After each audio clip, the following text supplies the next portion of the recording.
Picture the scene, Florence, the year 1492.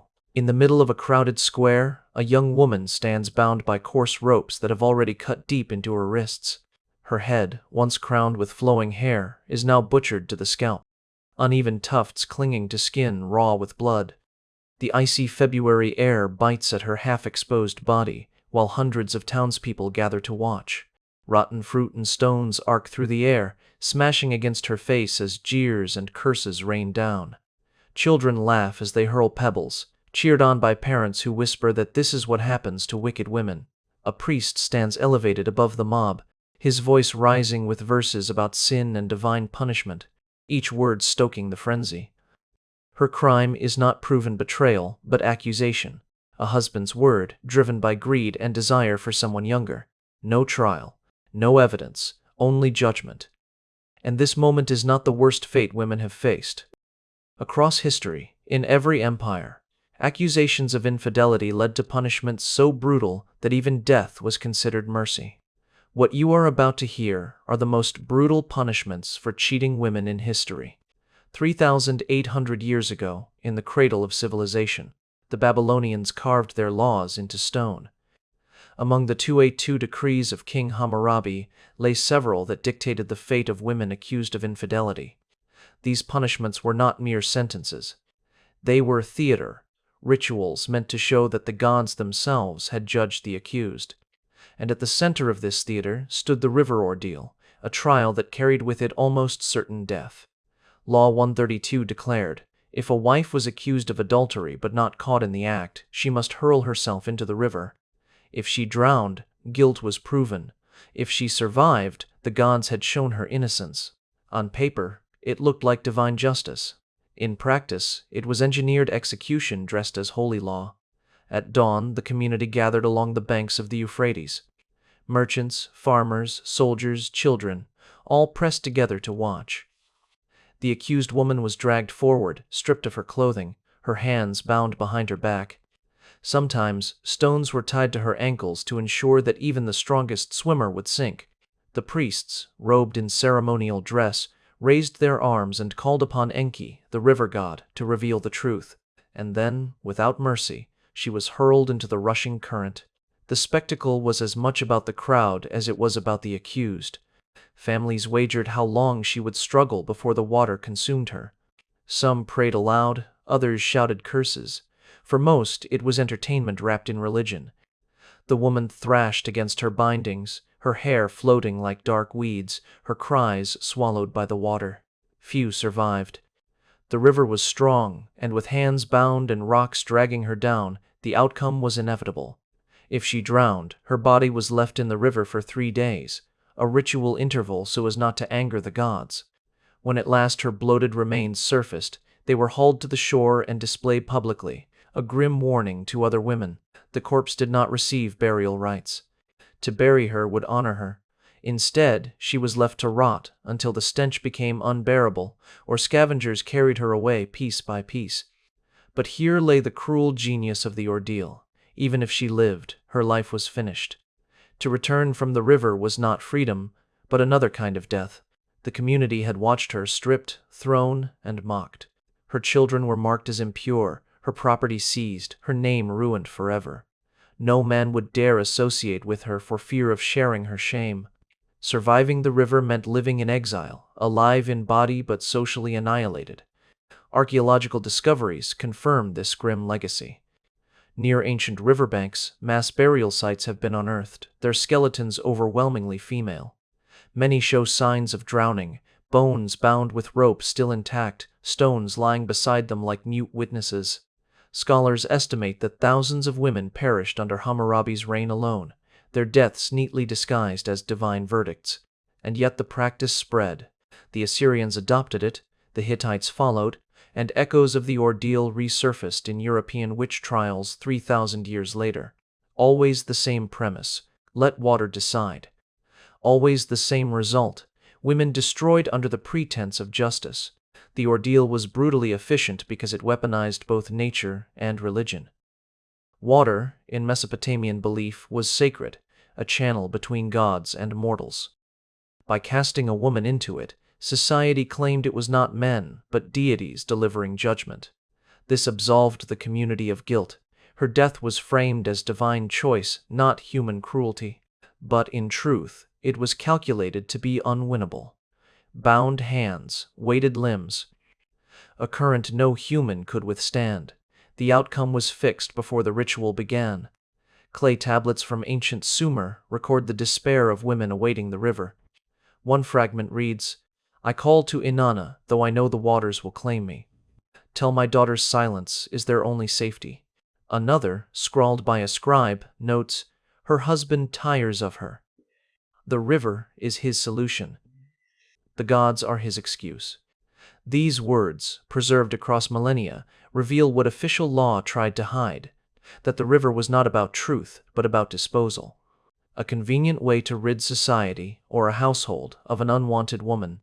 Even the physical design of the ordeal favored guilt. Women, by biology, carry less upper body strength than men. Binding their arms eliminated any chance of fighting the current. Tying rocks to their feet made the illusion of fairness complete. Priests could stand with pious faces and claim, "If the gods wish her to live, she will float." Yet they knew survival was near impossible. It was execution disguised as miracle. The social psychology of the ordeal may be its darkest element.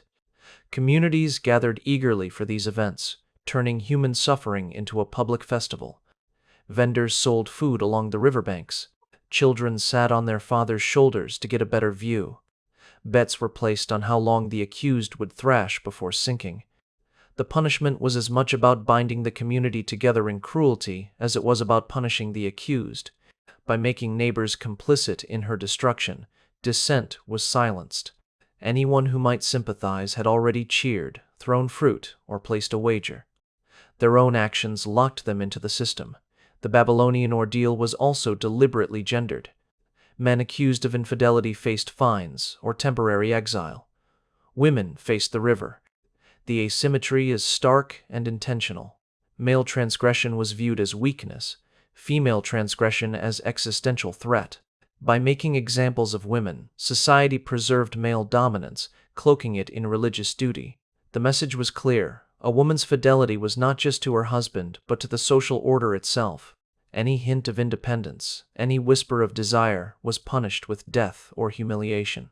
The endurance of this practice for centuries suggests its chilling effectiveness.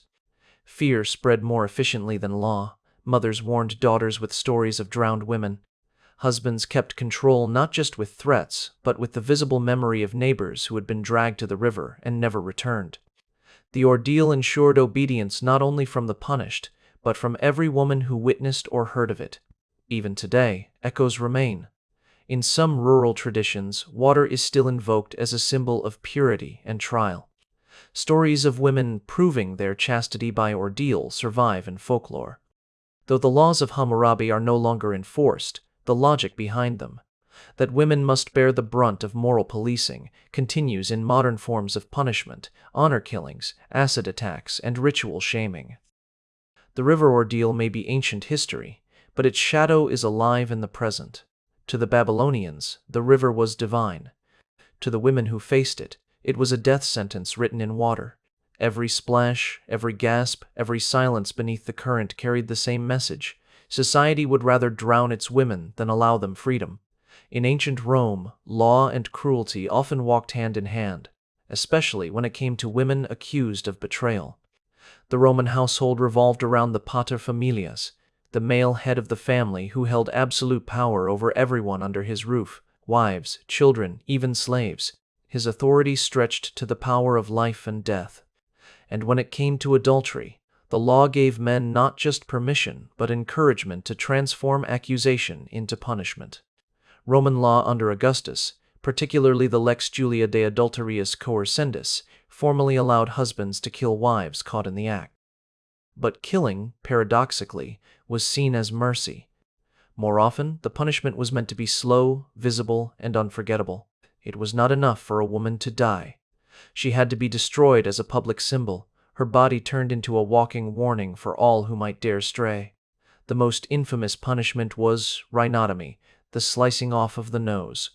To modern ears, this may sound less severe than execution, but in Rome, beauty defined a woman's social value. Her face was her identity, her status, her worth. To mutilate it was to annihilate her without killing her. The practice was deliberately ritualized. The accused woman dragged to the forum, the civic heart of the city. Her husband stood before the gathered crowd and announced her sins, whether real or invented. Then, while strong men pinned her down, he lifted a sharp blade and cut deep across her face. Blood poured down her tunic, soaking the stones beneath her feet. Sometimes it was only the nose. Sometimes ears, lips, or eyelids were removed too. The crowd did not recoil in horror. They cheered. For them, this was not tragedy, it was order restored. Every slice of the blade was a message that the male household was in control, and that Rome itself was safe from the chaos of female disobedience. But mutilation was only the beginning. Once disfigured, the woman was paraded through the streets, stripped nearly naked, and mounted backward on a donkey. Citizens lined the roads, pelting her with garbage, excrement, and insults. Signs hung around her neck described her crimes, exaggerated and embellished to intensify humiliation. The procession wound through the city for hours, ensuring no one could miss the display. By the time it ended, she was not just punished, she was branded into the collective memory of her neighbors. Some punishments went further still. Branding was popular, a hot iron pressed against the forehead or cheek to burn permanent symbols into the flesh. One mark was the letter A for adulteress. Others bore grotesque designs of serpents or devils. Some women had their cheeks cut open from mouth to ear, creating a permanent grimace. The cruelty was precise. Wounds were chosen not to kill, but to ensure permanent disfigurement. A mutilated woman could not remarry, could not work in respectable circles, could not even beg effectively. People recoiled from her face, as though the scars themselves carried contagion. In the private writings of the physician Galen, cases appear of women he tried to treat after such punishments. He described horrific infections, open wounds that festered, women unable to chew or swallow because their mouths had been cut apart. Some starved slowly, others succumbed to fevers. Those who lived endured lives of isolation. Their very survival turned into a longer torment. For the wealthy, punishments took subtler but equally cruel forms. Families of high rank often wished to avoid public scandal.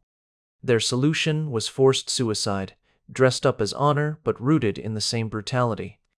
A wife accused of adultery would be compelled to write a confession, absolving her husband of blame and redistributing her property as he commanded.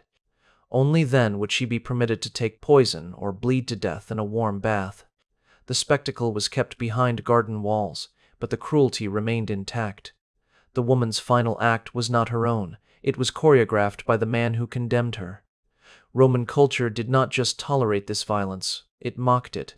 Satirists like Juvenal and Martial wrote verses turning mutilated women into punchlines.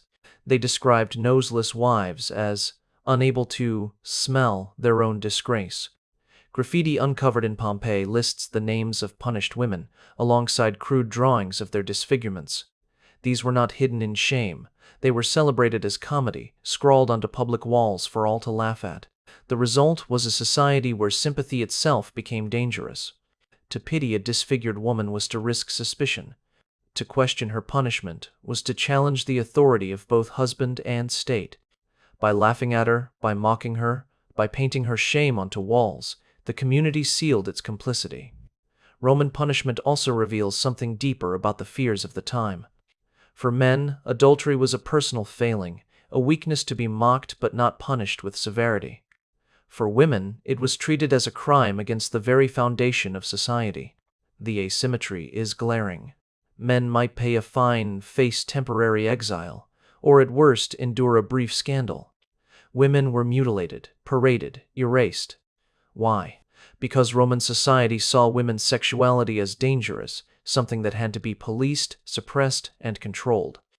Their beauty, the very feature that made them valuable in Rome, was also their greatest vulnerability. And so punishment focused precisely there, on destroying what made them desirable. Every mutilated face became a warning, every donkey parade became a sermon, every branded forehead announced, This is what happens when women step outside the boundaries drawn for them. It was never just about one woman's fate. It was about terrifying every woman who watched, who heard, who whispered the story later to her daughters. The cruelty of Rome was systematic, theatrical, and communal. It was not hidden behind closed doors, but performed in the very heart of the city. In the forum, in the streets, on the walls of Pompeii, punishment became spectacle, and spectacle became law. The result was a culture where half the population lived under constant threat, knowing that their bodies were not truly their own. When the Roman Empire split, cruelty did not fade, it evolved.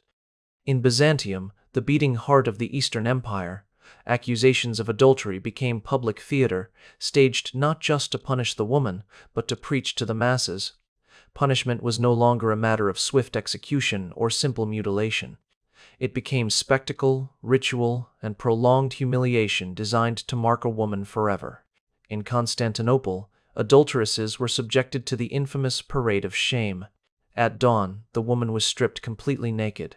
Her body was smeared with a foul paste of tar, filth, and animal waste that clung to her skin and hair. A crown of thorns or dry brambles was jammed onto her head, mocking Christ's suffering and signaling that she was the opposite of holy. Her hands were tied to her ankles so that she was bent forward in agony, and then she was mounted backward on a donkey. From sunrise until sunset, the procession wound through the avenues of the city. Musicians walked ahead, banging drums and blowing horns to announce her disgrace. Children rattled noisemakers, encouraged to jeer. At every major intersection, a herald stopped the parade and shouted out her sins, often exaggerated with lurid details to excite the crowd. Neighbors spat at her, hurled insults, and sometimes rocks. For 12 endless hours, she was not a person, but a sermon in flesh, a living parable of what awaited women who strayed. Yet the humiliation did not end when the parade was over. Many women were not executed. Instead, they were condemned to a new existence as prostitutes in state-controlled brothels. These were not luxurious houses of courtesans, but the lowest, filthiest dens of degradation. For a single copper coin, any man could use her body however he wished. Refusal was not an option. The woman's identity was erased, her dignity stripped forever, her life reduced to a daily punishment renewed each morning. This Byzantine cruelty set the stage for medieval Europe, where punishment grew even more elaborate and theatrical. By then, the church dominated moral authority, and adultery was seen not just as betrayal of a husband, but as direct sin against God. As such, punishments took on a grotesque religious quality. Public penance transformed into public torture. One of the most common devices was the cucking stool. A wooden chair fixed to a long beam, it was designed to dunk the accused woman repeatedly into a river or pond. She was strapped tightly to the chair, unable to move. Then, before the eyes of her community, she was lowered into the water until she began to drown. Just as her body convulsed and her vision dimmed, she was hauled back up, allowed a few desperate gasps of air, and plunged down again. This cycle continued for hours. The crowd laughed, cheered, and even placed bets on how many dunkings she would survive. Vendors sold bread and ale as if it were a fair.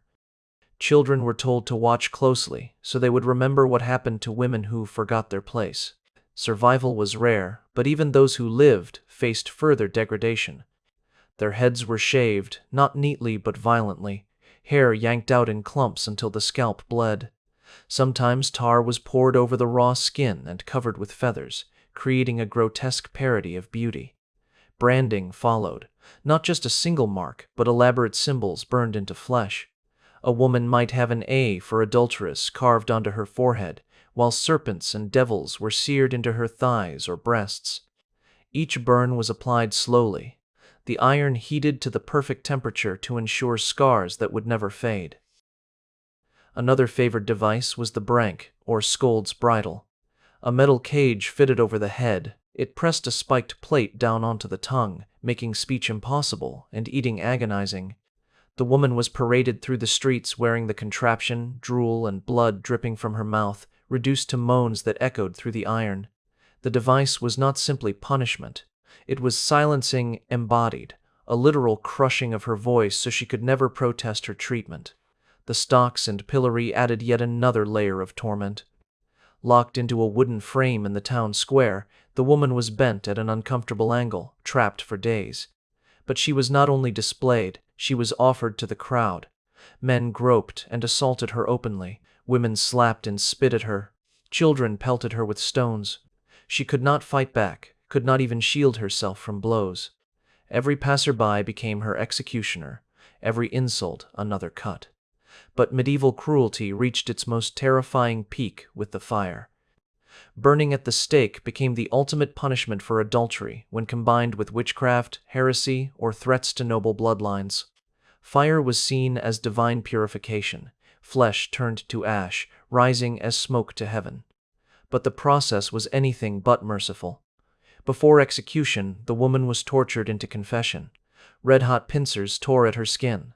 Iron boots crushed her feet, each turn of the screw breaking bones. Water was forced down her throat until her stomach bloated, then beaten out again, only for the cycle to repeat.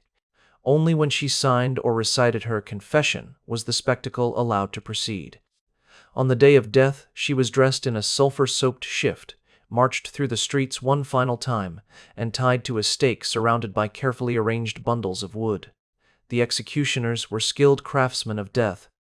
Dry wood ensured quick flames, but green wood in the middle created suffocating smoke. Sometimes the fire was lit low, so her legs burned first, prolonging the agony. The crowd heard her screams twist into animal howls as her throat scorched, then fall silent as her body convulsed in the heat. To the church, this was not cruelty but penance, a soul purified by flame. To the crowd, it was spectacle. To the condemned woman, it was a death so excruciating that even chroniclers hesitated to write the details. And yet it happened again and again, across towns and kingdoms, until burning adulteresses became part of the very rhythm of medieval life. Theatrical, communal, and deeply religious, these punishments reveal what medieval Europe feared most. Not sin, not betrayal, but women's autonomy. By humiliating them in parades, drowning them in chairs, silencing them with bridles, branding them with fire, and finally consuming them in flames, society reinforced its most fundamental lesson: a woman's body did not belong to her. It belonged to her husband, her church, and her community. And stepping outside those boundaries meant public destruction. If Rome destroyed beauty to erase dignity, South and East Asia perfected that logic into law. Here, the punishments for women accused of adultery did not always seek death. Instead, they sought something crueler, to leave the woman alive, but marked forever, a living symbol of disgrace. Across India, Afghanistan, and China, mutilation and deformity became tools of control, transforming women's faces, voices, and bodies into permanent reminders of sin. In Mughal India, the practice of nakhatna, the cutting of the nose, was enshrined in law. Emperor Aurangzeb codified it as the middle punishment. For adultery, harsher than warning, lighter than execution. But middle is a grotesque understatement. The nose is central to the face, vital for breathing, essential for speech, and deeply tied to honor in South Asian culture. To sever it was to destroy not just the body, but identity itself. The act was brutal. The condemned woman was dragged forward, pinned by several men, and held down as a barber or executioner pressed a curved blade against her face. With one practiced slash, cartilage, flesh, and bone were severed in a single motion. Blood gushed as the woman screamed. Many died within minutes from shock or blood loss. Those who survived were left with a gaping hole where their nose had been, every breath a rasping struggle. Eating became difficult, speech distorted, sense of smell obliterated. The physical agony was matched by social annihilation. In Indian society, where female honor was equated with the nose, mutilation meant permanent exile. A noseless woman was unworthy of marriage, unable to work, and often unable even to beg. People recoiled at her appearance, children screamed at the sight.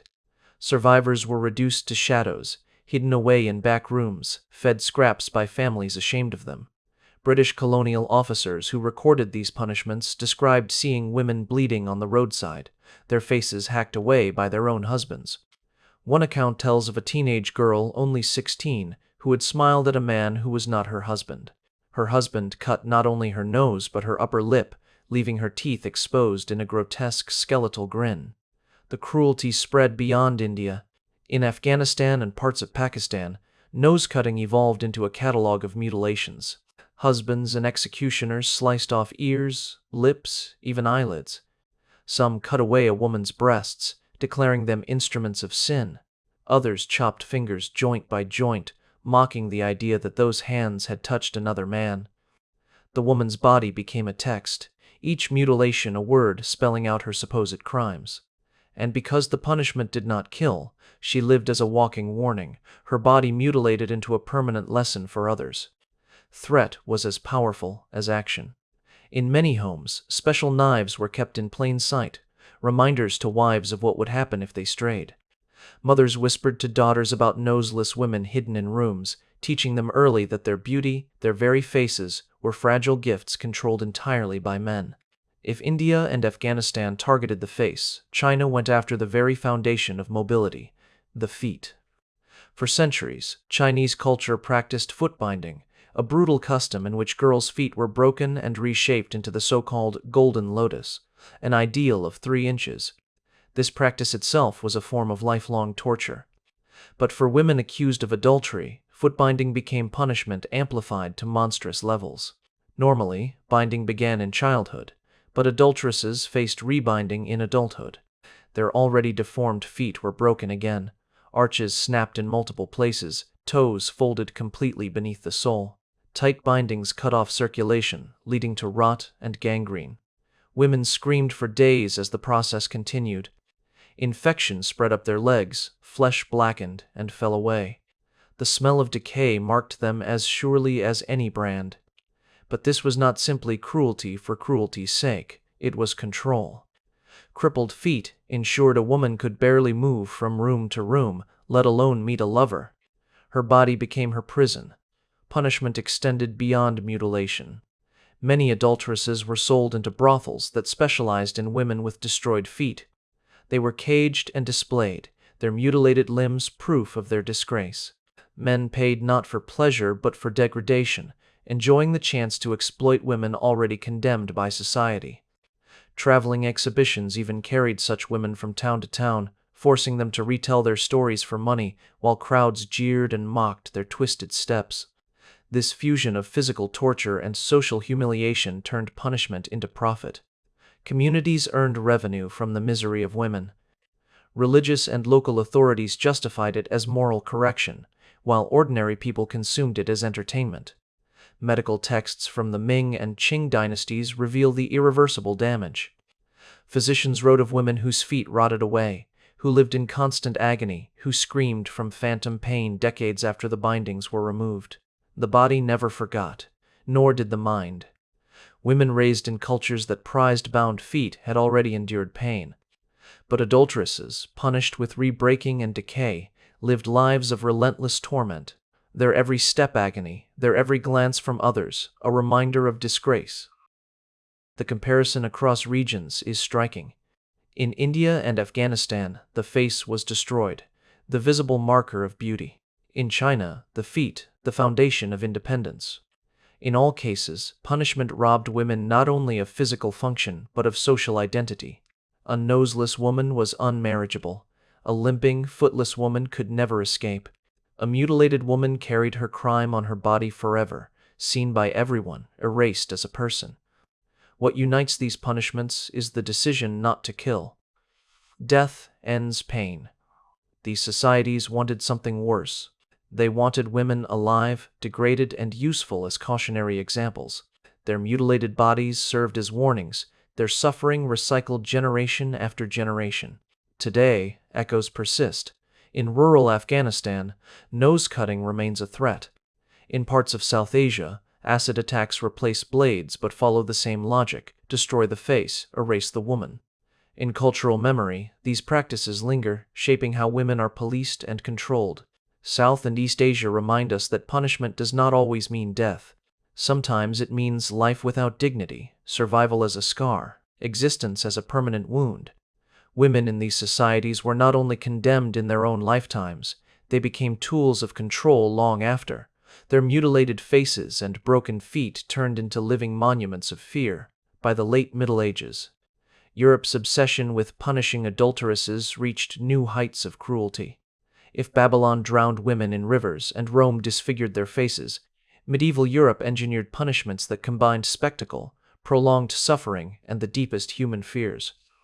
Among them, none were more terrifying than the drowning cage, the horror of live burial, and the seemingly endless nightmare of forced prostitution. In the towns of Germany and Eastern Europe, iron cages were built not to hold animals, but women accused of betrayal. These cages were masterpieces of torment, narrow frames of cold iron, shaped just tight enough to trap the body but loose enough to allow movement. Once locked inside, the woman stood rigid, her skin pressed against unyielding bars. The cage was attached to a beam that swung over rivers or lakes. Before the gathered community, the woman was slowly lowered into the water. At first, only her feet touched, then her knees, her chest, until finally her head dipped beneath the surface. Through ripples, she could see the sky and the faces of her neighbors, watching, distorted, unreachable. She held her breath until her chest convulsed, lungs burning. Just as death seemed certain, the cage was raised, jerking her back into the air. She coughed out water, choking, gasping for life. Before she recovered, she was plunged down again. This cycle continued for hours. Each time her body grew weaker, each breath more desperate, each immersion longer than the last. The crowd cheered, placed bets, mocked her cries. Children laughed as though it were sport. Vendors sold food as if it were festival. The cage turned punishment into entertainment, making the destruction of a woman's life into public celebration. Some women survived, but survival was its own curse. Repeated near drownings caused permanent lung damage, leaving them gasping for air for the rest of their lives. Others suffered brain injuries from lack of oxygen, wandering the streets half mad, screaming at the sight of rain or rivers. Their existence was not freedom, it was living death. If the drowning cage invoked the fear of water, live burial played on the even older terror of earth itself. This punishment was often reserved for women accused not only of adultery, but also of killing husbands or children. The ritual was elaborate and agonizing. The condemned was forced to dig her own grave, a cruel parody of agency. For hours she clawed at the dirt, knowing every shovelful brought her closer to her own suffocation. Neighbors gathered to watch, some mocking, others murmuring prayers. Children were brought forward to learn what happened to sinful women. When the hole was deep enough, she was forced to lie in it. No coffin, only raw earth against her skin. Slowly, soil was shoveled over her body. First her feet, then her legs, her torso, her arms, the weight pressing heavier with every handful. When only her face remained above ground, the burial paused. This was her last chance to speak. Confessions shouted, curses spat, prayers whispered into the air. Then, with merciless hands, the final earth was thrown, filling her mouth, her nose, her eyes. She did not die instantly. For long minutes, sometimes hours if air pockets formed, she remained conscious in total darkness, feeling the weight crush her chest, the soil invade her lungs. Archaeologists have found skeletons with twisted fingers and broken nails, evidence that these women tried to claw upward even as earth smothered them. Even crueler variations existed. In parts of Eastern Europe, women were buried with only their heads above ground, left exposed for days until thirst, hunger, insects, and birds ended their torment. Their families were often forced to throw the first shovelful of soil, binding sons and daughters to the ritual of their mother's death. The last recorded legal burial alive for adultery in Europe occurred in Germany in 1734. The woman's name was deliberately erased from the records. Her husband wanted a younger wife. Her confession was torn out under torture, and she was buried under the eyes of a crowd who felt they had done God's will. But perhaps the most horrific punishment was not drowning or burial. Death, after all, ends suffering. Far more cruel was the fate of women condemned to forced prostitution, a sentence designed to last for years, even decades. In Byzantium, adulteresses not executed after the Parade of Shame were sent to state brothels. These institutions were not places of pleasure, but factories of abuse. From sunrise to sunset, 6 days a week, the women were available to anyone who paid a single coin. They could not refuse any act, no matter how violent or degrading. They received no payment themselves. All money went to the state. To ensure they never escaped, their faces and hands were tattooed with marks identifying them as condemned women. Some serviced 30, 40, even 50 men a day. Their bodies tore and bled, infections spread, pregnancies multiplied. Children born inside were automatically enslaved, destined to suffer the same fate. Disease swept through brothels like wildfire. Most women did not survive more than 5 years. Those who did often lost their sanity, wandering in silence, unable to recall even their own names. In India, women accused of adultery could be dedicated as devadasis, temple servants in name, but in truth sexual slaves to priests and pilgrims. Dressed as brides and married to idols, they spent the rest of their lives serving the desires of men under the guise of religious devotion. Their children inherited the same bondage, creating dynasties of suffering that lasted generations. In the Ottoman world, condemned women were sent to military brothels that marched with armies. Chained and forced to march during the day, at night, they were offered to soldiers without limit. Those who grew too sick or injured were abandoned by the roadside, their bodies left for scavengers. Even in Victorian England, hypocrisy cloaked cruelty. Under the contagious diseases, acts of the 19th century, women labeled as adulteresses were confined to certified hospitals. In reality, these were prison brothels, where they were subjected to medical experiments, mercury treatments that poisoned them, and daily sexual assaults masked as examinations. Records show death rates above 60% within 2 years. Survivors were released broken, diseased, and unable to rejoin society. Many ended their lives by suicide. The common thread across all these systems was endurance. Death was denied, because the purpose was not to end life but to extend misery. Every day became punishment renewed. Every sunrise brought another violation. Their existence became the message. This is what happens when women stray. The drowning cage, the live grave, the endless brothel. Each was more than punishment. They were theater, warnings performed for the community. Every immersion, every shovelful of dirt, every coin exchanged was a sermon reminding women that their bodies were never their own. These punishments were not about morality, nor about justice. They were about fear. Fear of women's sexuality, fear of women's independence, fear of women's power.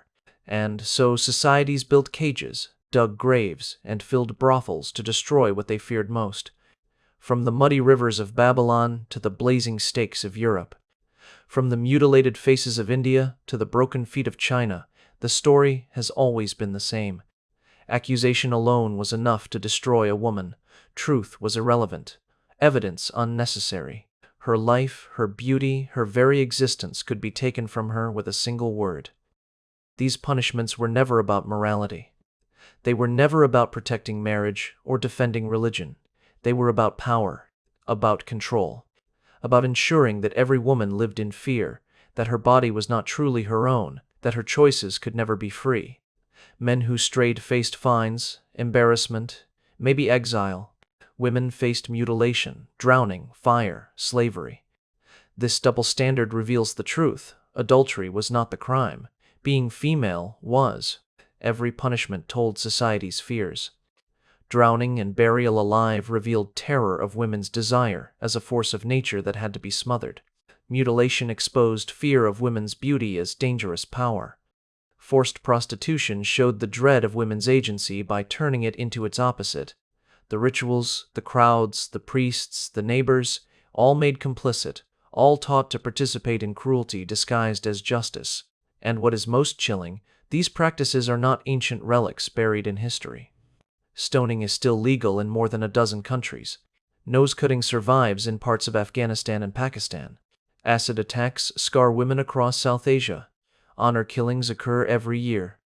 The drowning cages and burning stakes may be gone, but their echoes remain in every attempt to control women's sexuality today. The women who endured these punishments were not nameless shadows. They were daughters, mothers, sisters, wives. Human beings with hopes and dreams erased by cruelty. Their bones lie in riverbeds. their ashes in town squares, their names lost to silence. Yet their stories survive, not as cautionary tales for women, but as warnings to humanity of what happens when fear of female autonomy becomes law. Civilization is not measured by monuments or empires. It is measured by how it treats its most vulnerable. By that measure, much of human history has been profoundly brutal. But remembrance can be the beginning of justice. By speaking these stories aloud, by refusing to sanitize the cruelty, we honor the women who suffered and ensure their pain is not forgotten. If this journey into the shadows of history has opened your eyes, don't let it end here. Hit the like button, subscribe for more hidden truths of the past, and comment below where in the world you're watching from. Your voice helps keep these forgotten stories alive. Together, we can remember the silenced, honor the broken, and vow never to repeat the horrors that scarred women through the centuries.